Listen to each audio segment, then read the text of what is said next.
नमस्कार, मैं Dawood. City news Muzaffarpur में आप तमाम दर्शकों का स्वागत है। खबरों की ओर बढ़ने से पहले आइए नजर डालते हैं आज की मुख्य सुर्खियों पर। सिटी न्यूज के प्रायोजक हैं Water Valley NH 28 Sherpur Muzaffarpur. समरनाले सभा कक्ष में उप मुख्यमंत्री विजय सिन्हा ने जनता संवाद में जिले के लोगों की सुनी समस्या। गायघाट थाना क्षेत्र में चचेरे भाई हत्या मामले में फरार चल रहे नाबालिग भाई को पुलिस ने किया गिरफ्तार। और 26 लोगों को विदेश में नौकरी लगाने के नाम पर लाखों की ठगी करने वाले युवक पर औराई थाने में FIR दर्ज। ये थी आज की मुख्य सुर्खियां।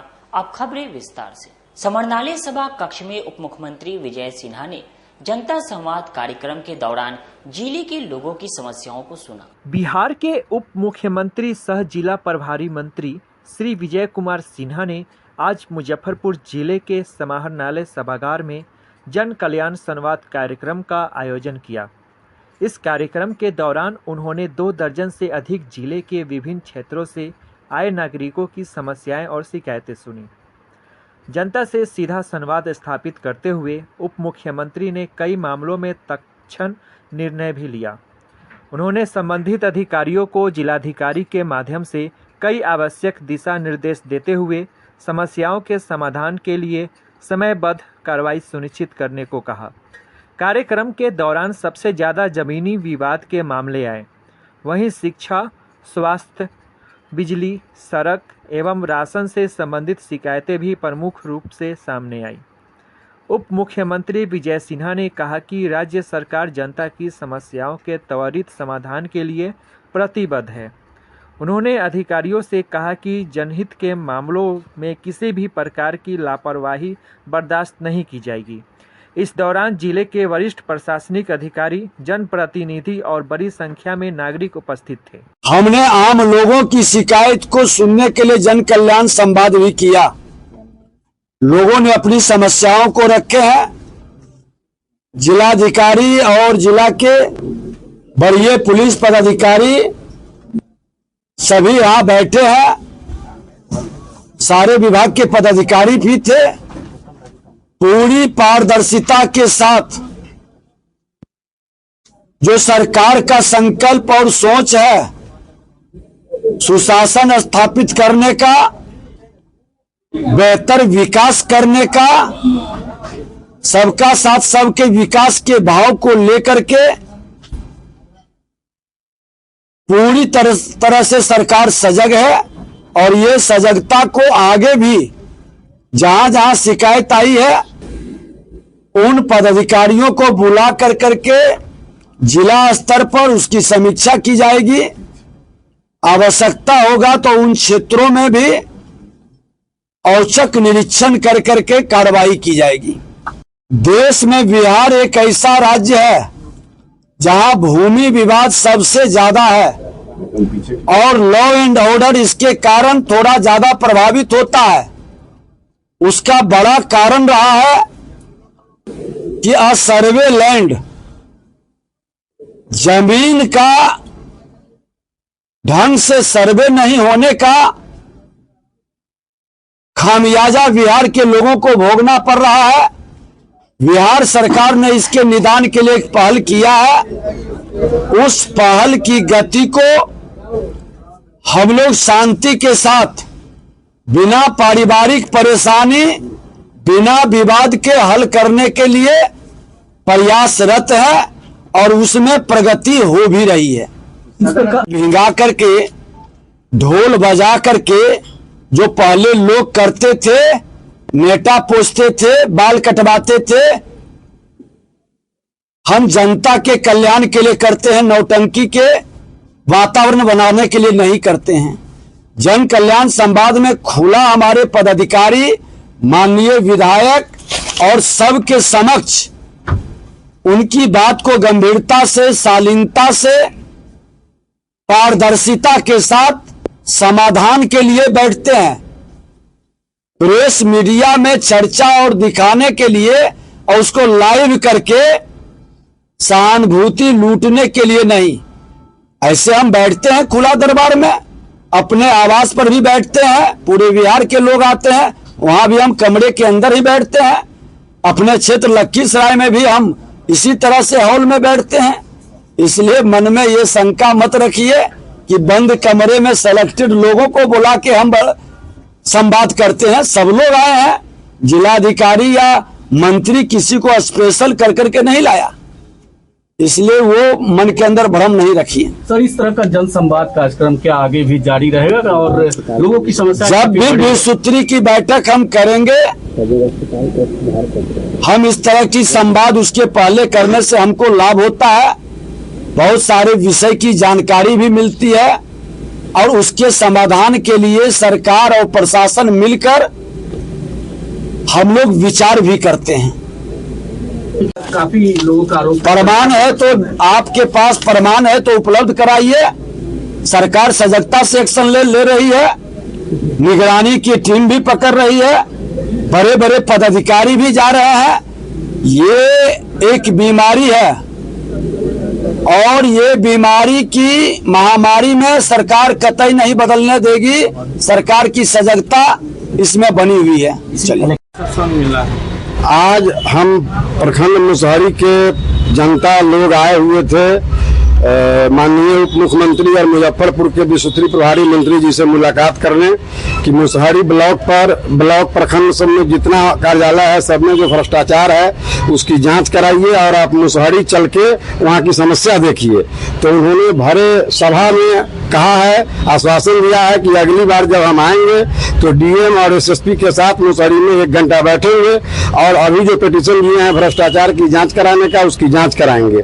दूसरा मांग हम लोगों का था कि वो NH 28 पर टोल प्लाजा का शुल्क छिपाने के लिए नवादा में जो सड़क है उससे बड़ी बड़ी गाड़ियों का परिचालन हो रहा है और भारत सरकार का राजस्व भी मारा जा रहा है और लोग दुर्घटनाग्रस्त होकर मर रहे हैं। तो दोनों पर बात हुई है, बोले हैं कि इसको भी हम जांच कराते हैं और देखते हैं और मुसहरी आने का आश्वासन दिए हैं कि अगली बार हम मुसहरी आएंगे। गायघाट थाना क्षेत्र में हुए युवक हत्याकांड मामले में पुलिस ने फरार चल रहे नाबालिग चचेरे भाई को गिरफ्तार कर दिया। गायघाट थाना क्षेत्र में पिछले 24 फरवरी को नशापन कर घर आए पति को बेटे के साथ मिलकर बेरहमी से पिटाई कर रही पत्नी से बचाने आए भतीजे की चाकू मारकर हत्या के मामले में मंगलवार को फरार नामजद अभियुक्त राहुल को ग्रामीणों ने गायघाट थाना में सौंप दिया है। इस मामले में ग्रामीण एसपी विद्यासागर ने प्रेस कॉन्फ्रेंस कर बताया कि आत्मसमर्पण करने वाले नाबालिग नामजद ने हत्याकांड में अपनी संलिप्तता स्वीकार ली है। ग्रामीण एसपी ने बताया कि शेष फरार अभियुक्त की गिरफ्तारी के लिए छापेमारी जारी है। इस मामले में स्पीडी ट्रायल कराई जाएगी। घटना के संबंध में ग्रामीण एसपी का कहना था कि अमरजीत कुमार नशे का आदी है जो अक्सर ही नशापन कर घर लौटता था। 24 फरवरी की रात जब वह नशे में धुत होकर घर पहुंचा तो उसकी पत्नी रूपा देवी अपने 2 पुत्रों के साथ मिलकर अमरजीत को पोल से बांधकर बेरहमी से पिटाई करने लगी।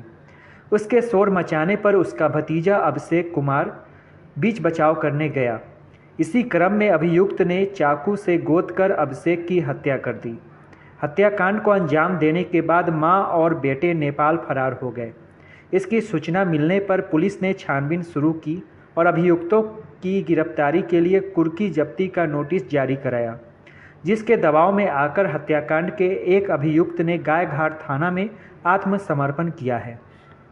ये गायघाट थाना अंतर्गत ये 24 फरवरी का मामला है, 24 फरवरी 25, और ये हुआ था कि 2 पुत्र और उनकी माँ तीनों मिल करके ये पिता जो थे उनको ये लोग रस्सी में बांधकर पोल से बांध करके और लाठी डंडे से मार रहे थे। उनको मारने के क्रम में जो उनका बगलगीर था जो कि अपना चचेरा भाई ही लगता है, तो वो वहाँ से दौड़ा और अपने चाचा को बचाने के लिए, तब तक जो लोग मार रहे थे रूपा देवी और सोहित और एक जो विधि विरुद्ध बालक है, ये तीनों लोग उस अपने मारपीट के क्रम में ये लोग अभिषेक आया बचाने, जो कि कौशल किशोर सिंह का लड़का है, उसको ये तीनों लोग मिल करके चाकू गोद करके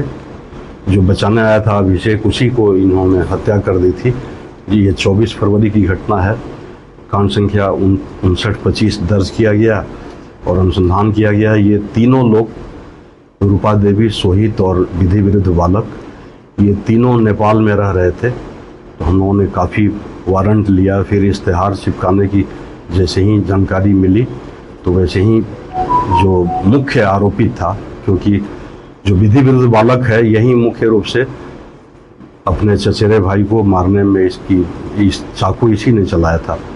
तो उन्होंने सबसे पहले इस विधि विरुद्ध बालक को ये थाने के पास ला के छोड़ दिया और काफ़ी कहने पर भी कि माननीय न्यायालय के समक्ष आत्मसमर्पण करें, ये लोग थाना को ही सौंपा। अब माननीय न्यायालय के समक्ष हम लोग इस विधि विरुद्ध बालक को उपस्थापित करेंगे और माननीय न्यायालय के आदेश पर ही अग्रतर कार्रवाई करेंगे। रीजन क्या रहा सर हत्या के पीछे? कारण क्या? कारण ये था कि रूपा देवी, सोहित और जो विधि विरुद्ध बालक है, ये तीनों मिलकर अपने फादर को ये लोग बेतरह मार रहे थे, काफ़ी मार रहे थे। और चूँकि एक ही जो परिवार है अभी बटा नहीं है, एक ही साथ परिवार है, सम्मिलित परिवार है। उसमें बगल का जो लड़का था, जो इसका चचेरा भाई है इस बालक का, तो वो अपने चाचा को बचाने आया और बचाने के क्रम में मारा पीटी हुई और वो लोग बाप को छोड़कर ये तीनों लोग, उनकी माँ और दोनों बेटे मिलकर उस चचेरे भाई की जान ले लिए।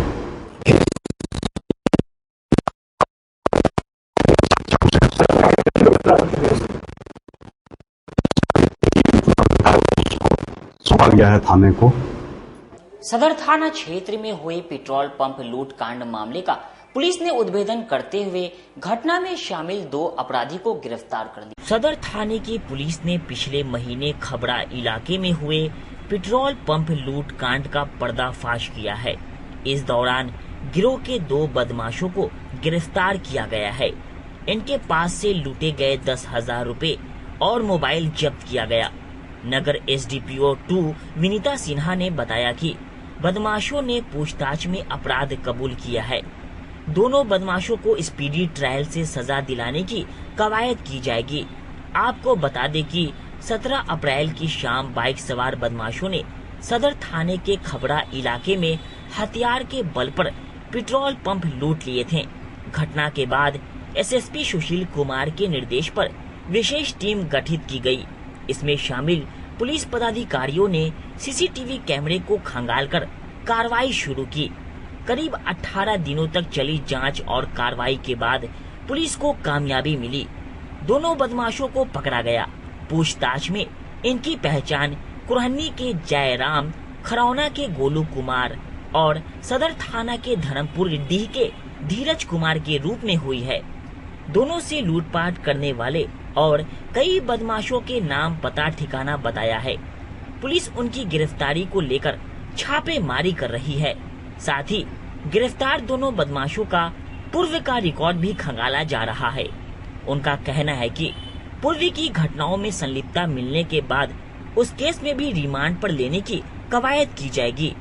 छापेमारी में सदर थाना अध्यक्ष अस्मित कुमार और अन्य पुलिसकर्मी थे। पुलिस की पूछताछ में पकड़े गए बदमाशों ने बताया कि पुरानी पोखर के धर्मपुर में एक आम के बगीचे में घटना से पूर्व सभी जुटे थे। वहीं पेट्रोल पंप लूटने की साजिश रची थी। सभी शहर में अलग अलग ठिकानों पर रहते हैं। दिनांक 17/4/2025 को सदर थाना क्षेत्र अंतर्गत खपड़ा स्थित शंकर पेट्रोल पंप पर 3 अज्ञात अपराध कर्मी द्वारा अवैध हथियार के बल पर 1.5 लाख रुपए की लूट की घटना कारित की गई थी, जिस संदर्भ में वादी के फर्द बयान के आधार पर सदर थाना कांड संख्या 323/25 दर्ज किया गया था। इस कांड के सफल उद्भेदन हेतु वरीय पुलिस अधीक्षक महोदय के निर्देशन में तथा नगर पुलिस अधीक्षक महोदय के नेतृत्व में एक विशेष टीम का गठन किया गया था, जिसमें अनुमंडल पुलिस पदाधिकारी नगर द्वितीय तथा DIU की टीम और सदर की टीम साथ मिलकर काम कर रहे थे और इस पर मानवीय और तकनीकी या सूचना संकलन लगातार की जा रही थी और कई बिंदुओं पर अनुसंधान भी किया जा रहा था। बहुत बार छापामारी भी की गई थी और कल जो एक हमें इनपुट मिला था उसके बेसिस पर रेड किया गया, जिसमें जो कांड में संलिप्त अपराधकर्मी थे उसमें से 2 अपराधकर्मियों की गिरफ्तारी हो गई, जिसमें से एक का नाम गोलू कुमार पेशा रामबाबू चौधरी साकेम जयराम खरौना थाना कुढ़नी और दूसरा धीरज कुमार पेशर जवाहर महतो साकेम धर्मपुरडी थाना सदर जिला मुजफ्फरपुर। इन दोनों को गिरफ्तार किया गया और इनके पास से लूट की राशि 10,000 रुपये जो थी वो भी बरामद की गई है। इन दोनों ने अपने स्वीकारोक्ति बयान में भी घटना में किस तरह से प्लानिंग की गई थी और किस तरह से घटना को कारित किया गया उसकी पुष्टि की है और जो तीसरे अपराधकर्मी हैं उनके बारे में भी बताया है।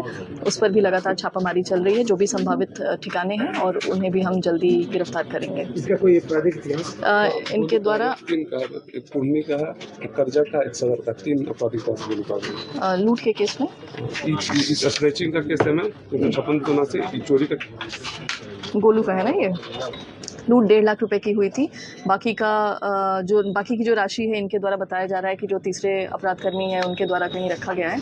हम लोग तीसरे अपराधकर्मी के सभी संभावित ठिकानों पर छापामारी कर रहे हैं और जल्द ही उन्हें गिरफ्तार करेंगे। इन सभी की गिरफ्तारी लोगों तक शराब को आसानी से पहुंचाने वाली महिला गैंग की 3 महिलाओं को उत्पाद विभाग ने शराब के साथ गिरफ्तार कर लिया। मुजफ्फरपुर में शराब तस्करों के बीच में इन दिनों वाइन सप्लाई के लिए महिलाओं की मांग बढ़ गई है। इनको अब लेडी गैंग के नाम से जाना जाने लगा है। शराब माफिया सप्लाई के लिए इस गैंग की धड़ल्ले से मांग कर रहे हैं। महिलाओं के खुशहाली के लिए मुख्यमंत्री नीतीश कुमार ने बिहार में शराबबंदी कानून लागू किया था। आज उन्हीं में से कुछ महिला शराब की तस्करी में उतर गई हैं। मुजफ्फरपुर उत्पाद विभाग और पुलिस के द्वारा की गई गिरफ्तारियों से इस बात का खुलासा लगातार हो रहा है कि शराब और मादक पदार्थों की तस्करी और बिक्री में महिलाओं ने पुरुषों को भी पीछे छोड़ दिया है। उत्पाद विभाग की टीम को मुखबिर ने सूचना दिया कि कई ऐसी महिलाएं हैं कि जो ट्रेन से शराब तस्करी करती हैं। उसके बाद उत्पाद इंस्पेक्टर दीपक कुमार सिंह ने सिविल ड्रेस में अपनी टीम के साथ मुजफ्फरपुर स्टेशन पर तबिश की तो 3 महिलाएं ट्रेन से संदिग्ध स्थिति में उतरी। जब उनको रोककर पूछताछ किया गया और उनके सामान को जांच की गई तो विदेशी शराब की खेप मिली। तीनों महिला शराब तस्करों ने पूछताछ में बताया कि यूपी के कुशीनगर से शराब की खेप को ट्रेन से लेकर मुजफ्फरपुर पहुंची थी। पूरे मामले को लेकर उत्पाद इंस्पेक्टर दीपक कुमार सिंह ने बताया कि तीनों महिला ट्रेन से उतरने के बाद शराब की डिलीवरी करने के लिए ढोली के लिए निकल रही थी। इसी बीच तीनों महिला शराब तस्करों को विदेशी शराब की खेप के साथ गिरफ्तार कर लिया गया है और पूछताछ में महिला शराब तस्करों ने बताया कि वह यूपी के कुशीनगर से शराब की खेप को लेकर मुजफ्फरपुर पहुंची थी और अब उस शराब की खेप को ढोली में शराब कारोबारी को डिलीवरी करने जा रही थी। पकड़ी गई तीनों महिला शराब तस्कर की पहचान यूपी के कुशीनगर के रहने वाली रितु देवी और मुजफ्फरपुर जिले के सकरा थाना क्षेत्र की निवासी फूल कुमारी और गीता देवी के रूप में हुई है। जी, अभी जिलाधिकारी महोदय के आदेशानुसार हम लोग प्रतिदिन छापामारी अभियान जारी रखे हुए हैं और इसी क्रम में आज एक महिला रैकेट का सूचना मिला जो कि यूपी के कुशीनगर से ट्रेन के जरिए शराब लाकर मुजफ्फरपुर में डिलीवरी देती है। और इसी क्रम में हम लोग जब रेकी किए मुजफ्फरपुर रेलवे स्टेशन के पास तो 3 महिला जो कि अपने साथ विदेशी शराब फ्रूटी का प्रत्येक के पास तीनों महिला के पास लगभग 250 पीस विदेशी शराब बरामद हुआ। ये लोग ट्रेन से यूपी से लाके और मुजफ्फरपुर में डिलीवरी देने का काम करती है। और ये तीनों महिला में एक फूल कुमारी देवी और एक गीता देवी जो कि बेदौल बैगन थाना सकरा की रहने वाली है और एक रितु देवी ये कुशीनगर की रहने वाली है। तो पहले से भी सर कारोबार करती थी, पहले भी ला चुकी है शराब की खेप या पहली? अभी तो पूछताछ में ये लोग बता रही है कि पहली बार है हमारी, लेकिन इन लोगों की एक्टिविटी से लगता है कि पूर्व में भी ये लोग शराब को ला चुकी है। और वैसे इसका भी आपराधिक इतिहास हम लोग देखते हैं अन्य थानों में। इसके अलावा हम लोगों को और 3 पुरुष की गिरफ्तारी किए हैं। बाबा गरीबनाथ मंदिर में सीता नवमी के मौके पर भव्य महासिंगार का आयोजन किया गया।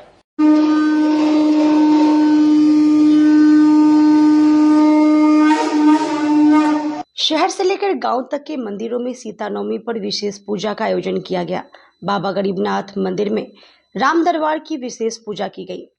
प्रधान पुजारी पंडित विनय पाठक ने बताया कि सीता नवमी पर दिन के 12 बजे माता सीता, भगवान राम समेत राम परिवार की प्रतिमाओं को नए वस्त्र धारण कराकर महाश्रृंगार किया गया।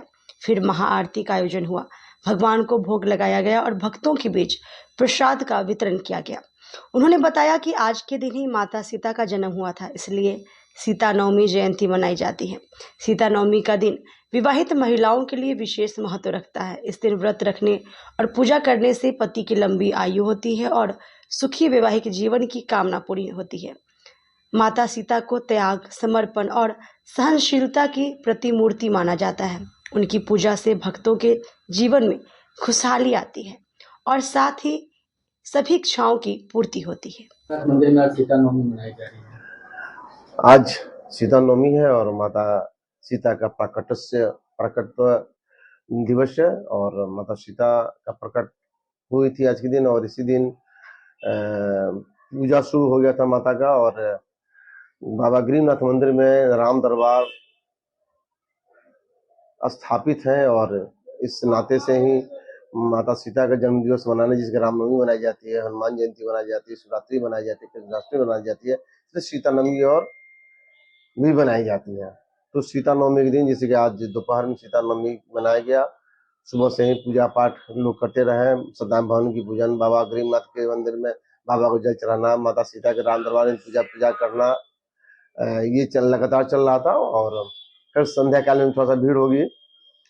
इस दिन हमारे पुजारी श्री पिंकू पाठक जी जो है माता सीता का श्रृंगार किए, भोग लगाए और महाआरती की उन्होंने। जिले समेत उत्तर बिहार में अचानक मौसम बदला, हल्की बारिश हुई। मौसम विभाग ने अगले 3 दिन तक तेज आंधी के साथ भारी बारिश की संभावना जताई। गरज के साथ हल्की बारिश से सोमवार की देर रात लोगों को गर्मी से राहत मिली। दिन और रात के तापमान में करीब 1 डिग्री तक की कमी दर्ज की गई। बारिश की वजह से आम और लीची के फल को भी काफी फायदा होने की उम्मीद है।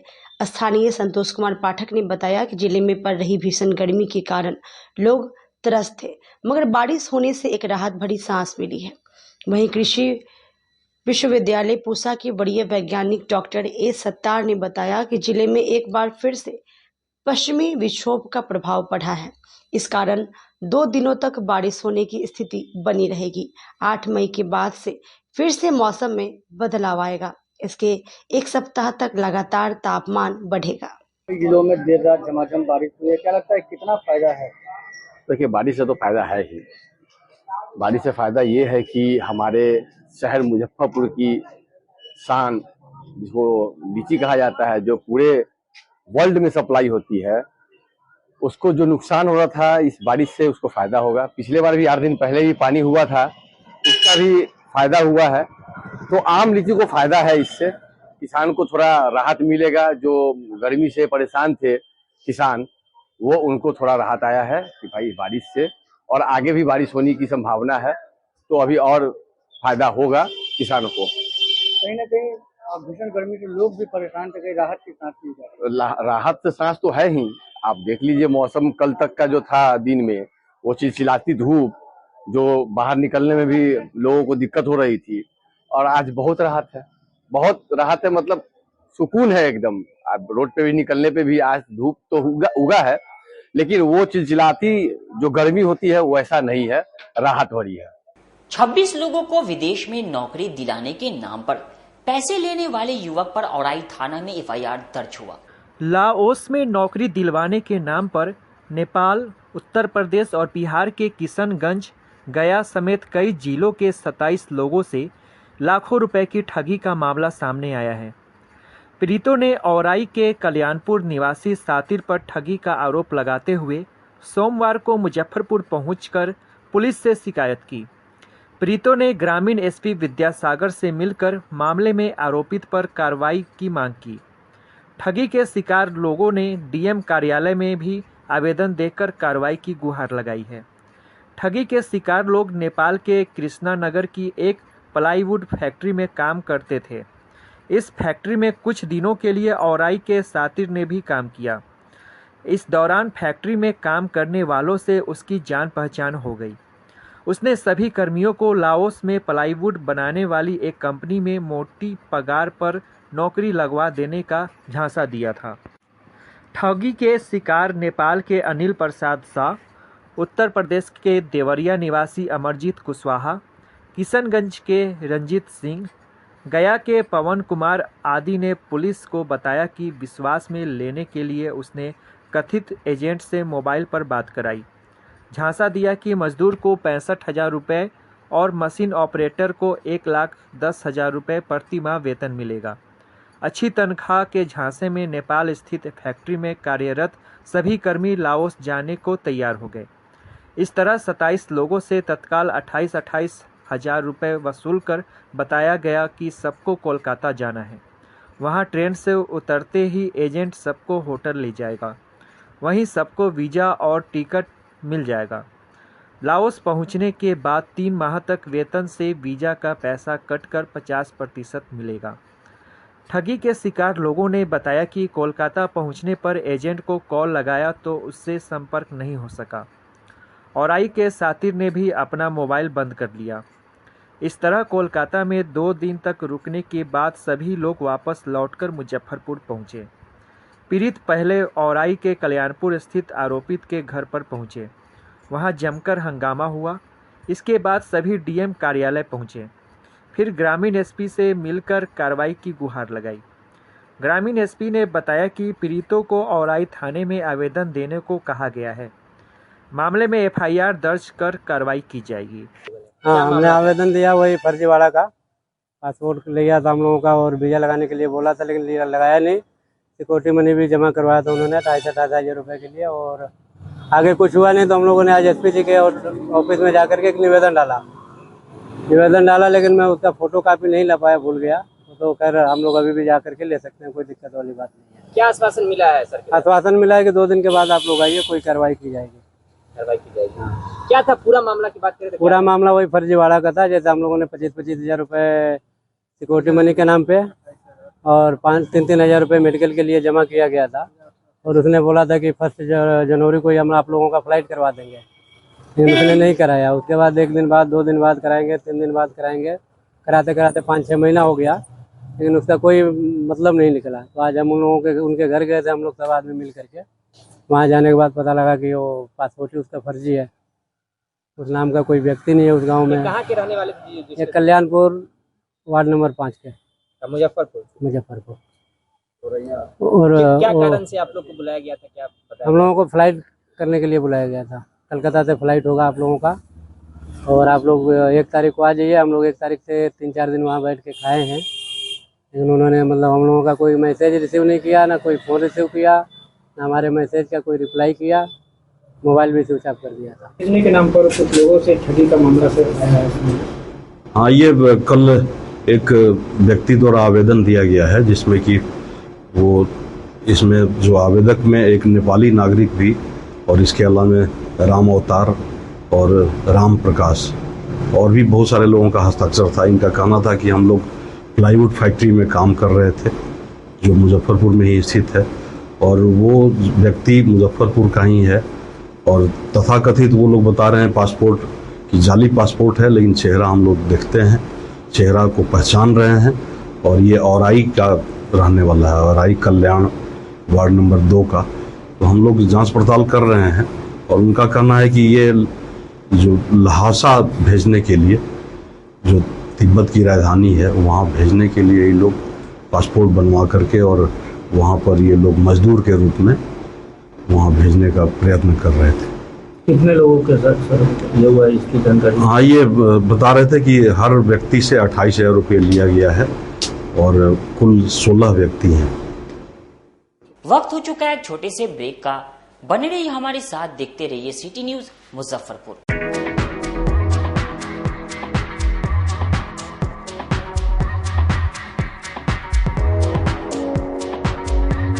गर्मी में अपने पूरे परिवार के साथ मस्ती करना चाहते हैं तो चले आइए वाटर वैली में, जो कि कच्ची पक्की चौक से 2 किलोमीटर दूर शेखपुर NH के समीप स्थित है। शहर के लोग यहाँ मोटरसाइकिल और कार से काफी आसानी से पहुँच सकते हैं। यहाँ आप अपने परिवार के साथ फुल मस्ती कर सकते हैं। वेव पूल, रेन डांस के साथ भव्य वाटरफॉल बनाया गया है। छोटे बच्चों के लिए कई प्रकार के स्लाइड्स बनाए गए हैं, जहां बच्चे अपनी मस्ती में डूब जाएंगे। इसके अलावा खाने पीने के लिए बेहतरीन सुविधाएं उपलब्ध है, जहां पूरे परिवार के साथ व्यंजनों का लुत्फ उठा सकते हैं। तो देर मत कीजिए, गर्मी में मस्ती उठाने के लिए वाटर वैली तुरंत पहुंचे। हमारा पता है water Valley NH 28, Sherpur, Muzaffarpur. हमारा कॉन्टैक्ट नंबर है 6202584955। चाहे आपका पर्सनल स्पेस हो या corporate office, Marbonite full body vitrified tiles हर कोने को अपनी खूबसूरती से सजाता है।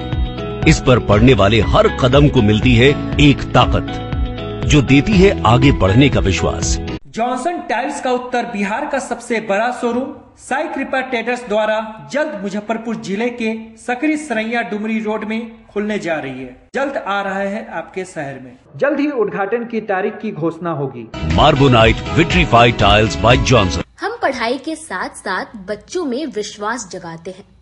Christ Jyoti international school based on CBSE curriculum with co-education. Nursery से +2 के छात्रों के लिए प्रत्येक विषयों के लिए अनुभवी शिक्षकों का समूह है। 5 एकड़ में फैला यह स्कूल बच्चों के बेहतर भविष्य बनाने में सक्षम है। अत्याधुनिक साइंस और कंप्यूटर लैब के साथ स्कूल को बेस्ट डिसिप्लिन का अवार्ड भी मिल चुका है। पढ़ाई के साथ छात्रों की शारीरिक क्षमता बढ़ाने के लिए विभिन्न खेलों का विशेष प्रशिक्षण भी दिया जाता है। नर्सरी से +2 तक के लिए नामांकन प्रारंभ है। हमारा पता है Christ Jyoti international school, Dharmoday Sthali, Madhopur, Rusta, Muzaffarpur. Contact us on 94722108 7352664757। मैं प्रिंसिपल क्राइस्ट ज्योति कृतिका मृणालिनी अपने बच्चों के बारे में, अपने स्कूल के भविष्य के बारे में बेहतर निगरानी रखती हूँ। मेरे स्कूल में क्वालिटी बेस्ड एजुकेशन होता है। हमारे स्कूल को हाल ही में बेस्ट डिसिप्लिन अवार्ड से नवाजा गया है। हमारे शिक्षक ट्रेंड हैं, अनुभवी हैं और हम अपने बच्चों को पारिवारिक माहौल में पढ़ाते हैं। अपने सपनों के आशया को दे एक नई पहचान माँ भवानी डेकोर प्राइवेट लिमिटेड के साथ, जो है ऑथराइज्ड डिस्ट्रीब्यूटर ऑफ कजारिया। देश की मिट्टी से बनी टाइल से देश को बनाते हैं। और जहां मिलती है सभी प्रकार के Indian and imported granite, marble, sanitary एवं कोटा स्टोन का अनोखा एवं आकर्षक संग्रह। माँ भवानी डेकोर प्राइवेट लिमिटेड मतलब a complete floor solutions. New 0 mile Dadar road, Muzaffarpur. Call 9934753111। आजकल की बिजी जिंदगी में स्टाइल तो है, पर कंफर्ट का क्या? आपके इसी स्टाइल और कंफर्ट को बेहतर बनाने के लिए नीलकमल लेकर आए हैं first exclusive factory outlet showroom in Mithanpura, Muzaffarpur, जहां home furniture, office furniture, mattress and wedding special पे up to 50% off with EMI facility. Style भी, कंफर्ट भी। उत्तर बिहार का पहला नीलकमल का एक्सक्लूसिव शोरूम आपका स्वागत करता है। एक बार सेवा करो। ब्रेक के बाद एक बार फिर से आप तमाम दर्शकों का स्वागत है। आइए रुक करते हैं आगे की खबरों की ओर। उत्पाद विभाग ने विशेष अभियान चलाकर 4 थाना क्षेत्र में छापेमारी कर 3 शराब तस्कर के साथ एक लग्जरी कार को जब्त किया। मुजफ्फरपुर जिले में उत्पाद विभाग की टीम ने गुप्त सूचना के आधार पर 4 थाना क्षेत्र में शराब माफिया के खिलाफ बड़ी कार्रवाई की है। सदर थाना क्षेत्र के सुस्ता, सिकंदरपुर थाना क्षेत्र के लकड़ी ढाई, अय्यापुर थाना क्षेत्र के शाहबाजपुर और कांटी थाना क्षेत्र के सादातपुर क्षेत्र में एक साथ छापेमारी की। सदर और सिकंदरपुर थाना क्षेत्र से लाखों रुपए की विदेशी शराब के साथ 3 शराब तस्करों को गिरफ्तार किया गया। कांटी थाना क्षेत्र के सादातपुर क्षेत्र से भी भारी मात्रा में शराब जब्त की गई है।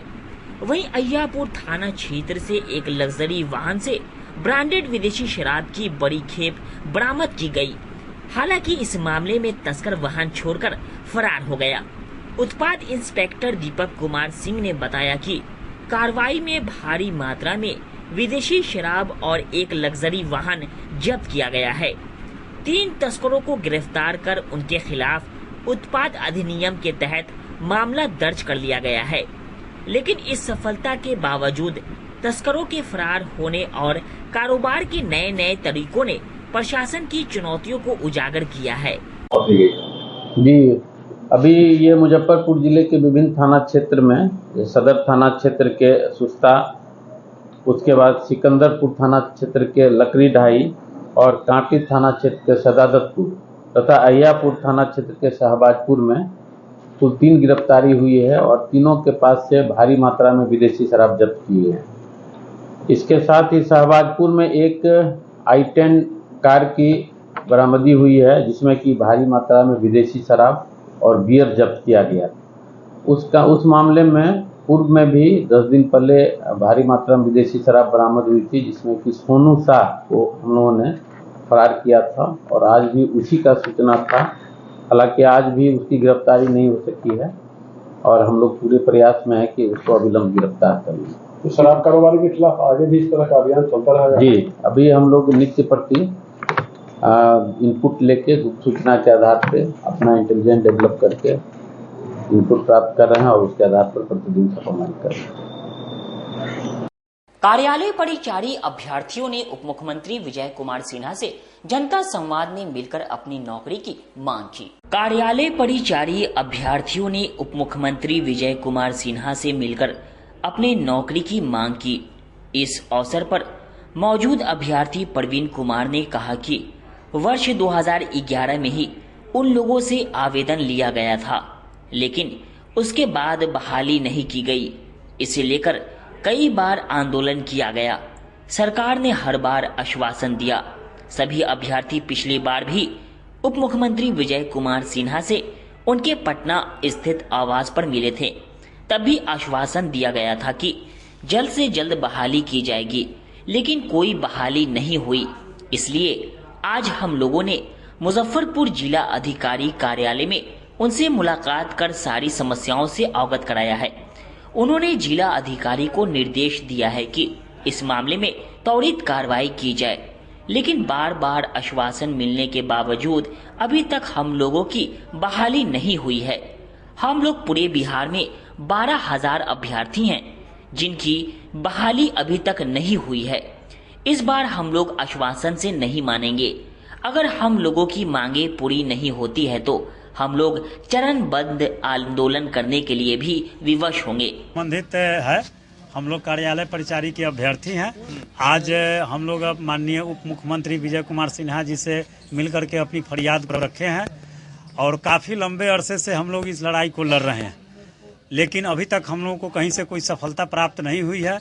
वर्ष 2011 से हम लोग इसमें लगे हुए हैं।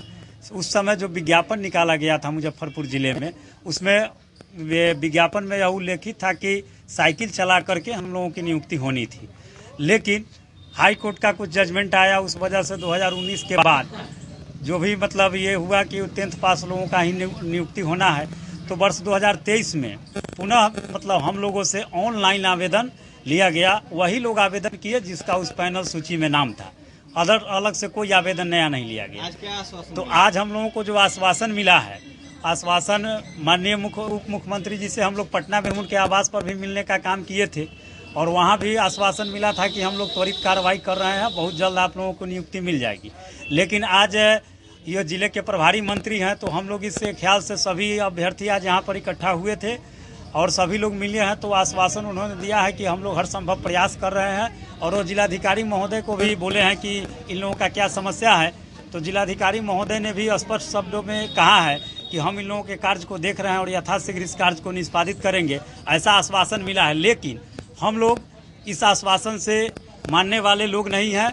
हम लोगों कहा जाता है कि सिर्फ हंगामा खड़ा करना मेरा मकसद नहीं, सिर्फ हंगामा खड़ा करना मेरा मकसद नहीं।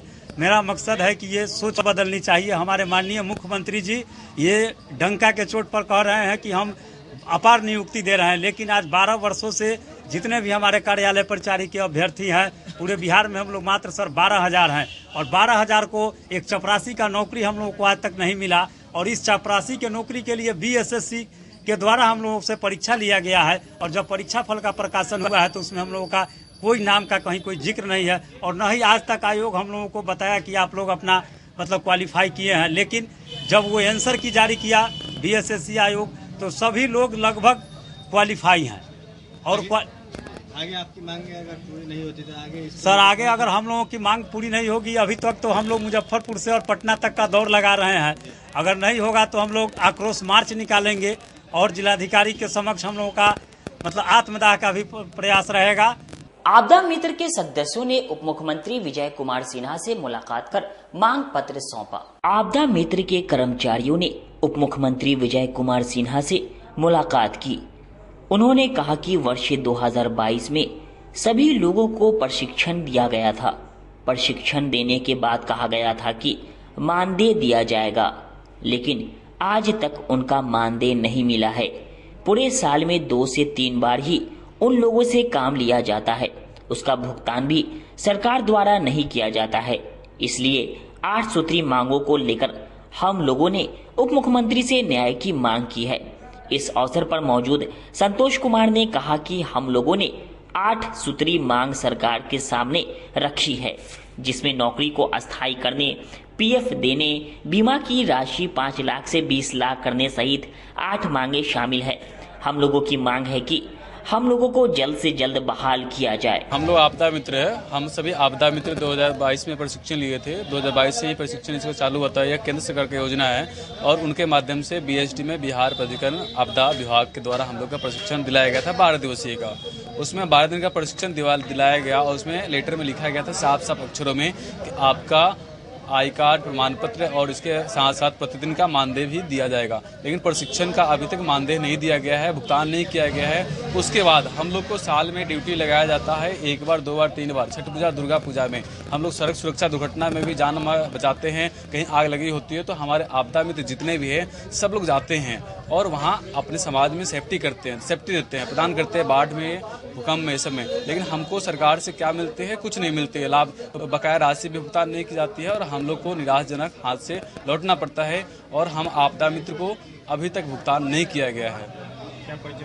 मेरा नाम संतोष कुमार है और हम अभी 8 सूत्री मांग लेकर विजय सिन्हा डिप्टी सीएम जी को ज्ञापन सौंपे है और उसमें 8 सूत्री में हमारा मांग है हम अस्थायीकरण किया जाए, सरकारी कर्मचारी घोषित किया जाए और जो 5 लाख का बीमा है लागू करते हुए 20 लाख का हमारा बीमा लागू किया जाए। नगर निगम में आयुर्वेदिक अस्पताल के तोड़े जाने का मुद्दा भी उप मुख्यमंत्री विजय कुमार सिन्हा के समक्ष उठा। नगर निगम में आयुर्वेदिक अस्पताल के तोड़े जाने का मुद्दा भी उप मुख्यमंत्री विजय कुमार सिन्हा के समक्ष आया। शिकायतकर्ता सिद्धेश्वर प्रसाद ने कहा कि नगर निगम टैक्स में स्वास्थ्य टैक्स भी लेती है, लेकिन शहर में मौजूद एकमात्र आयुर्वेदिक औषधालय को तोड़ दिया गया, जिससे आम जनता को काफी परेशानी हो रही है। इसलिए उन्होंने उप मुख्यमंत्री से मांग की है कि मुजफ्फरपुर शहर में आयुर्वेदिक औषधालय का संचालन दोबारा किया जाए, ताकि लोगों को हो रही परेशानी से निजात मिल सके। इसी को लेकर उन्होंने आज उप मुख्यमंत्री को आवेदन दिया। नगर निगम प्रॉपर्टी टैक्स में स्वास्थ्य कर ले रही है, लेकिन स्वास्थ्य सेवा जो है से नागरिकों को उपलब्ध नहीं करा रही है। तिलक मैदान रोड वार्ड नंबर 23 में आयुर्वेदिक अस्पताल था, जहां इलाज होता था, वैद्य जी भी रहते थे। उसे 3 साल पहले तोड़ दिया गया है। उसके बाद कहीं भी पूरे 49 वार्ड में कहीं भी आयुर्वेदिक अस्पताल नहीं है, जिससे रोगियों को आयुर्वेद दवा से वंचित होना पड़ रहा है। इस संबंध में राज्य के उप मुख्यमंत्री और जिला के प्रभारी मंत्री को मैंने ज्ञापन दिया है और उनसे आग्रह किया है कि नगर निगम शीघ्र ही आयुर्वेदिक अस्पताल खोले। खबरों का सिलसिला यहीं होता है समाप्त। अब मुझे और मेरी पूरी न्यूज टीम को दीजिए इजाजत। कल फिर मिलेंगे आपसे शहर की तमाम खबरों के साथ। नमस्कार।